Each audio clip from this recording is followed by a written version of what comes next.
அத்தை, அக்கா, மறுபடியும் போலீஸ் ஜீப் வந்திருக்கு. இது என்ன நம்ம வீட்டுக்கு போலீஸ் வருது?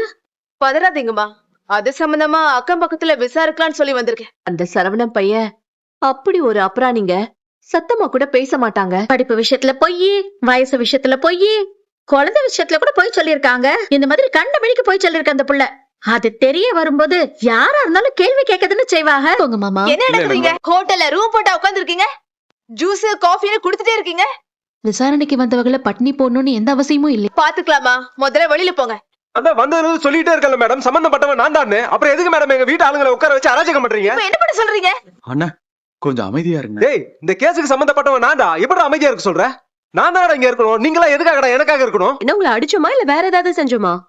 வர வச்சு விசாரிக்கிறதுக்கே இந்த மாதிரி எல்லாம் பண்ணிட்டு இருக்கீங்க. வீட்டுல அக்கம் பக்கத்துல என்ன எல்லா இடத்துலயும் விசாரிச்சிட்டீங்கல்ல, இப்ப குடுத்திருக்கிறது பொய் கம்ப்ளைண்ட்னு உங்களுக்கு புரிஞ்சிருச்சுல்ல. இன்னும் உங்களை உட்கார வைக்கிறதுல என்ன அர்த்தம் இருக்கு? சார், நடக்கிற தப்பெல்லாம் காதும் காதும் வச்ச மாதிரி 4 செவத்துக்குள்ள ரகசியமா தான் நடக்குது. இங்கெல்லாம் சொல்றதை வச்சு மட்டும் நான் இத போலி கம்ப்ளைண்ட் க்ளோஸ் பண்ண முடியாது. இந்த குடும்பத்தை பத்தியும் இந்நேரம் நல்லா விசாரிச்சிருப்பீங்க. அவங்க எம்புட்டு ஃப்ராடுன்னு உங்களுக்கு நல்லா தெரிஞ்சிருக்குமே.